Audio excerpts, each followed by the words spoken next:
Today we got a firewood delivery and I'm going to stack wood, but I'm going to get paid to do it. We're stacking wood, a full cord. Here we go. It's a beautiful day in the wood yard again today, and I have a delivery. It's for a full cord of oak, and it's going to a longtime customer. I've delivered to this guy every year for like the last 4 or 5 years at least. He always gets one full cord. He burns just in a fireplace, but he always buys kind of in the fall of the year, and he's ready for his annual load of wood. And he called me about a week ago and he said, hey, I want a cord of wood, oak again. Can you wait about a week to deliver it? And I said, absolutely. So because I have to back across his lawn, and we had tons of rain, so his lawn was probably real wet and soft. And I back across his lawn, and he's got a cement slab, it's like from where an old shed was or something. That's where I always stack the wood, and he pays me to stack it. So that's what I'm gonna do. And the reason I'm bringing this up is because a lot of people ask me, do I charge to stack wood? It's the only way I stack it. The only way I'll stack wood anymore is if I'm getting paid or I'm doing it for myself personally in my garage or something. It's got to be for a customer where they're going to pay me. In my bins, the wood dries better than stacking. I don't have to spend all that time doing it, so I quit stacking like a year ago, and it's been game-changing, life-changing. I feel like a new man. I've seen the light. So I'm going to toss in a full cord, actually a little more than a full cord, into the trailer. Then we're going to go over to the guy's place. I'm going to back up into his pad and I'm going to stack it. So you're going to see me stack a full cord. So what I'm going to do is I'll do 3 rows. I'll crisscross the 4 corners so that I can build it up, and I'll get it 4 feet high, 8 feet long, 4 feet wide, 16-inch pieces, and it's all going to be red oak. So we're going to get paid to stack. So when it comes to the money part, I charge $20 per face cord. And in a full cord, there's 3 face cords for those of you that don't know, so it's 3/3. And the reason I do that is because that's how much I charge if I don't have to step at all. So I literally will be tipping the trailer up, I'll be grabbing it, stacking it, grabbing it, stacking it. I don't want to take steps. When I deliver wood to people's garages and they want it in their rack in the front of their garage, what I'll do is I will back right to the rack with the truck or the little baby dump trailer, and I'll tip it up and the wood will just come to me and I'll stack it right there. And that's how I charge the $20. For $20, it takes me 15 minutes or so to stack a face cord if it's in a rack. If I'm doing a full cord, if I got to build the corners, it does take a little longer than 15 minutes per face cord or third of a cord. So it might take almost an hour, but I'll charge 60 bucks for it. Now, if I have to walk any distance, if I have to go 5 steps, I add price, 10 steps, I add more. If I got to wheelbarrow it, you know, to the backyard from the truck or to the trailer from the trailer, I got to take it around, you know, around the house to the back to a patio or something, which I do, I charge a lot more.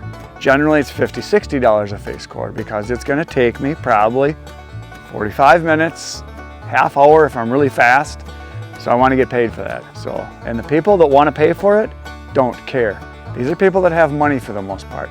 These are not people that are trying to heat their little trailer that they live in or their shack down by the river. These are people that have the finances to pay someone like me to stack it. For them, they're better off doing what they do.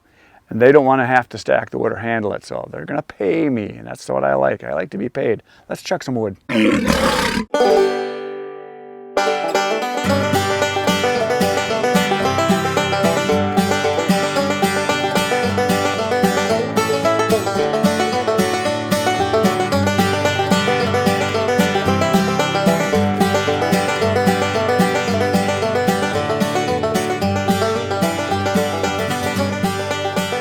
There it is, the load is on. So I put most of it on from the stuff that's the oldest. It's over a year old, it's smaller stuff. And I knew you might want some big stuff, so that I left some space, and I came over here to the stuff that I just split not long ago from the dry wood. These were the logs that were just done not too long ago, but I know it's all dry because I tested it. And bigger splits, some halves, bigger quarters, so he's got a variety of size that way. So down the road we go, delivery time. So what I'm going to do is when I go to do this job of stacking, delivering this order, I'm going to talk through kind of what I'm doing and why I'm doing it so you can see. So obviously you can see here is this slab. And I backed up the trailer so I had plenty of room to get the whole cord in there. I could have backed up a little closer so I wouldn't have to take those couple steps, but I'm building a corner there. All I do is crisscross. And when you make your corners, your best pieces to use are going to be your halves and your quarters because you've got flat edges that you can build it with. And basically you want to have it slightly leaning to the middle. So in from the side, in from the end. And I try to get the two ends pretty much where I need them to be, and I measure to make sure I get about the right height. And then I obviously can see I measured right there. I raise the trailer up so the wood comes to me, but one thing you gotta be careful of if you're doing this with the trailer is you don't want to tip your trailer all the way up. You want to have the wood basically just kind of slide to you slowly. You don't want to really have the whole big wad come flying and have it blow out your back doors, because that has happened to people. Like I said, this wood here is for fireplace wood. He didn't want anything real monstrous, so hand-sized pieces. It's not for heating, it's just for enjoyment. So I get the one side built up, and then I did, the end built up, and then I did the side. You can see I'm just kind of building this up to be about 4 feet, and it doesn't have to be exact to begin with because you can finish it off. And then I just fill into the middle, running the rows lengthwise. And then on the end there, you can see in the middle, I ran the pieces the other direction.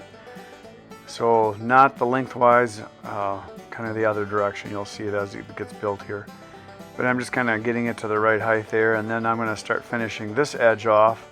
And the last thing I do basically in the structure is build that last corner. But I don't want to build it up until right kind of towards the end, because I don't want it to be in my way. And then once I build that up, then you can fill in the rest of it, and again the wood just kind of comes to me. And for those of you that don't know, I don't stack wood in my wood yard anymore because it saves me a lot of time and space, and the wood actually dries better not stacked. Just loose, it's off the ground on pallets. And I know how much to put in the trailer because I know volume-wise what I need. It's been the same for years. I've been throwing wood in full cord, so I know what to do. So we're finishing it off there and kind of just going a little higher. I ended up going like 52 inches on this, 53, something like that. And it is a little over 8 feet long, so right there I'm measuring to be sure. And it's 52 to 54 inches, right in the middle was 54 inches. And then I measure the length, and the length on it is 8 feet, right where you see me put my hand, right there. So it's a little over, it's about 8.5 feet, so a little bit extra wood, which I don't have a problem with.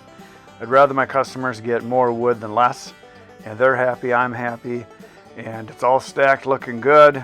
It's a work of art, as you can see, and it'll burn great for him. He's been buying wood for me for a very long time, and all the little stuff I kind of put up on top because there were some pieces and splinters at the end. One full cord stacked, 8 feet long, 4 feet wide, 4 feet high, 128 cubic feet. There she blows. Good night, Irene.